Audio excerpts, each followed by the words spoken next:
My dear students, success in education চ্যানেলে তোমাদের সকলকে স্বাগত।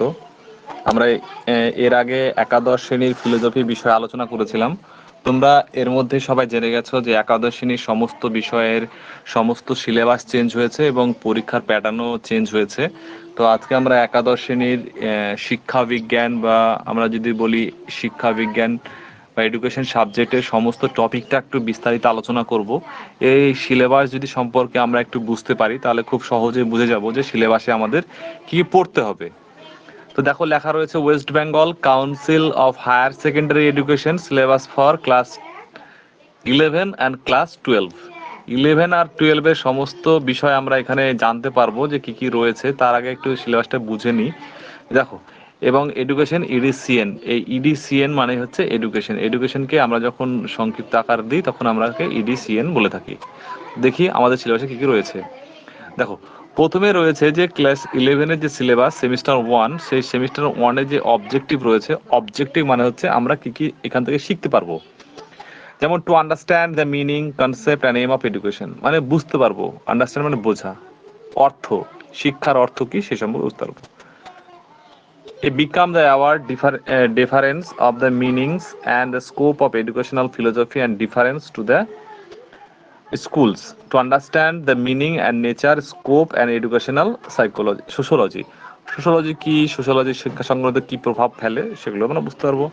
Understand the concept, culture, dynamic and social organization role of education, social organization ক্ষেত্রে শিক্ষার কি ভূমিকা, এটা অবজেক্টিভ উদ্দেশ্য। তার জন্য তোমরা দেখতে পাবে যেখানে কিছু সোশ্যোলজি পাবে, কিছু ফিলোসফি পাবে, কিছু সাইকোলজি থাকবে, এরকম কিছু থাকবে। চলো আমরা এবার দেখে নিই কি কি রয়েছে। দেখো, আমাদের যেগুলো রয়েছে সিলেবাসের প্রথম যদি আমরা ইউনিট 1 ধরি, তা ইউনিট 1-এর মধ্যে এখানে আমাদের টোটাল মার্কসের হবে 40 নম্বরের পরীক্ষা হবে। ঠিক আছে, আমরা সবাই জেনেছি 40 নম্বরের পরীক্ষা হবে। কিন্তু কি কি থাকবে দেখো এর মধ্যে যেটা থাকবে সেটা হচ্ছে প্রথম প্রথম যেটা ইউনিট সেটা রয়েছে মিনিং। মিনিং মানে অর্থ, কনসেপ্ট মানে ধারণা, of aim of education 20 contact hours, মানে 20 ঘন্টার মধ্যে এইটুকু ক্লাস আমাদের শেষ করতে হবে।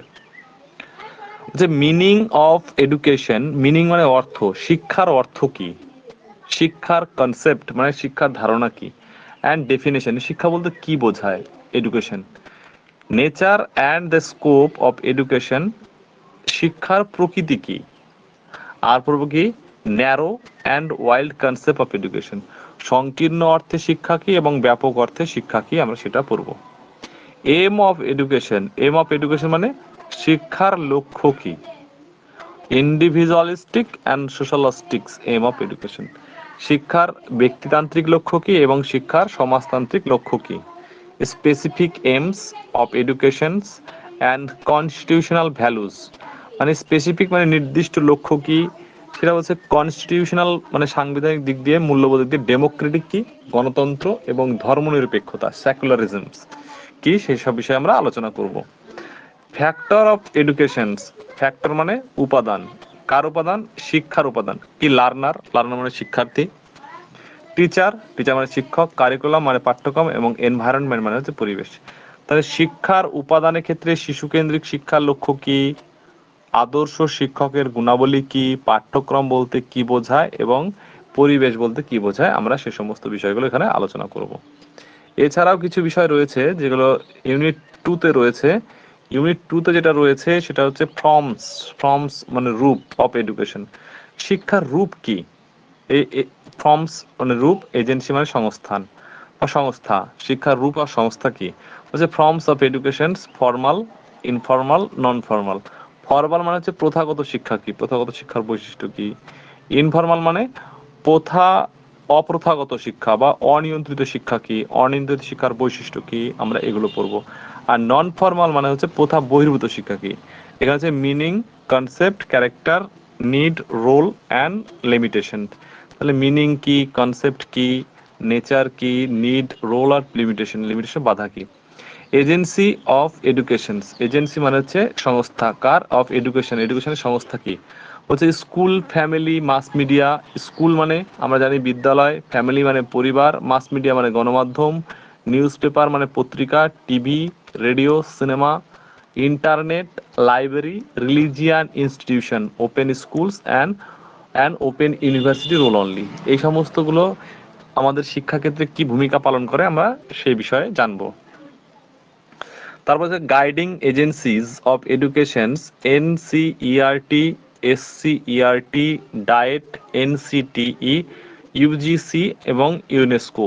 এই যে এজেন্সি, এই এজেন্সিগুলো শিক্ষাক্ষেত্রে কি প্রভাব ফেলে, শিক্ষাক্ষেত্রে আমাদের কি প্রভাব ফেলে, আমরা সেই সমস্ত বিষয়গুলো এখানে আলোচনা করব। ক্লিয়ার? তারপর দেখো গ্রুপ বি। গ্রুপ বিতে আমাদের যে বিষয়টা রয়েছে সেখানে তোমরা দেখো, এখানে আমরা গ্রুপ এতে যা পড়েছিলাম that philosophical sociological perspective of in education. এখানে কিছু সোশ্যোলজি আছে, আবার কিছু ফিলোজফি আছে। ফিলোজফির মধ্যে কিছু বিষয় আলাদা রয়েছে, আবার সোশ্যোলজির মধ্যে কিছু বিষয় আলাদা আলাদা রয়েছে। তাহলে আমরা প্রথমে একটু ফিলোজফিটা দেখে নিই, তারপর আমরা সোশ্যোলজিটা দেখব। দেখো বলছে educational philosophy of meaning, nature of philosophy, need of education philosophy. মানে নিড মানে প্রয়োজনীয়তা, ফিলোজফির প্রয়োজনীয়তা কি, সম্পর্ক কি between education and philosophy, between education and ফিলোজফির মধ্যে সম্পর্ক কি। হচ্ছে স্কুল অফ ইন্ডিয়ান স্কুল, আস্তিক অ্যান্ড নাস্তিক, ন্যায়, বেদান্ত, বৌদ্ধ এবং ইসলাম। এই যে শিক্ষার স্কুল অফ ইন্ডিয়ান ফিলোজফির শিক্ষা কি আস্তিক অ্যান্ড নাস্তিক, ন্যায়, বেদান্ত, বৌদ্ধ এবং ইসলাম।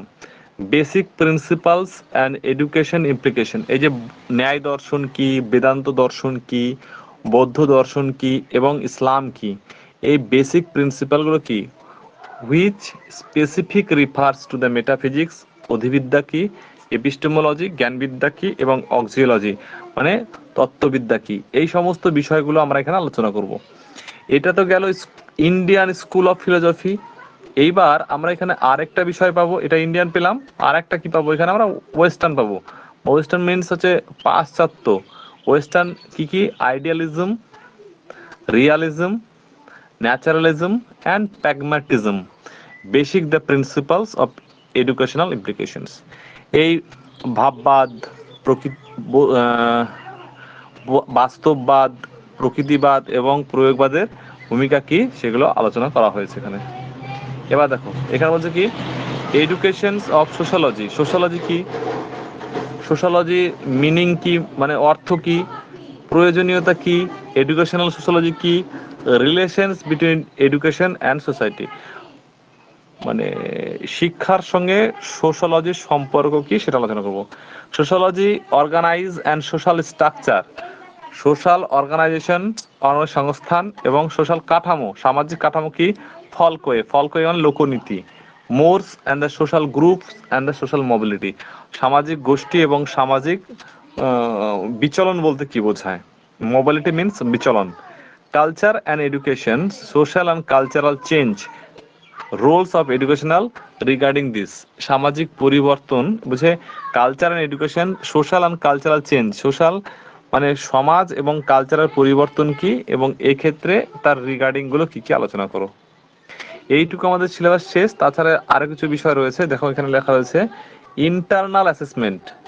তাহলে কিছু একটা ইন্টারনাল অ্যাসেসমেন্ট রয়েছে, দেখতে পাচ্ছ এখানে ইন্টারনাল অ্যাসেসমেন্ট 10 মার্ক থাকবে। আর 10 কোথায় থাকবে, 10 থাকবে এখানে যে গ্রুপ ডিসকাশন, মানে আমাদের কোনো একটা টপিক তুলে দেবে যে সবাই মিলে একটা গ্রুপ ডিসকাশন করতে হবে।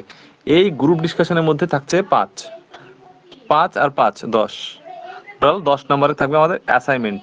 তাহলে এখানে থাকছে ডেট, ডিসকাশন, টপিক এন্ড দেয়ার আজ the topic is the assessment. এই টপিক বলে দিবে, সেই টপিক নিয়ে সবাই মিলে আলোচনা করবে। যেমন একটা তোমাদের একটা উদাহরণ দিই তাহলে ভালো করে বুঝতে পারবে। ধরো আমরা সবাই শিক্ষার্থী রয়েছে এখানে, এই শিক্ষার্থী সবাইকে একটা টপিক বলে দেওয়া হলো। এবার কার মাথায় কত বুদ্ধি দ্বারা সেই টপিকটা উপস্থাপন করতে পারছে, এইসব যখন আমরা তুলে ধরা হয় তখন তাকে বলা হয় কি, তখন তাকে বলা হয় গ্রুপ ডিসকাশনস। ঠিক আছে, এখানে আমাদের টোটাল থাকবে 10 নাম্বার। তা এই হচ্ছে আমাদের 11-এর সিলেবাস। তোমরা সবাই ইলেবাসে যারা 11 যেহেতু এমসিকিউ হবে তাই সমস্ত টপিকগুলো খুঁটিয়ে খুঁটিয়ে পড়বে। যদি এই বিষয়ে আরো কিছু জানতে চাও তোমরা অবশ্যই কমেন্ট করে জানাবে। ভিডিওটি ভালো লাগে অবশ্যই লাইক করবে। সবাইকে অনেক অনেক ধন্যবাদ। ভিডিওটা এখানে শেষ করছি।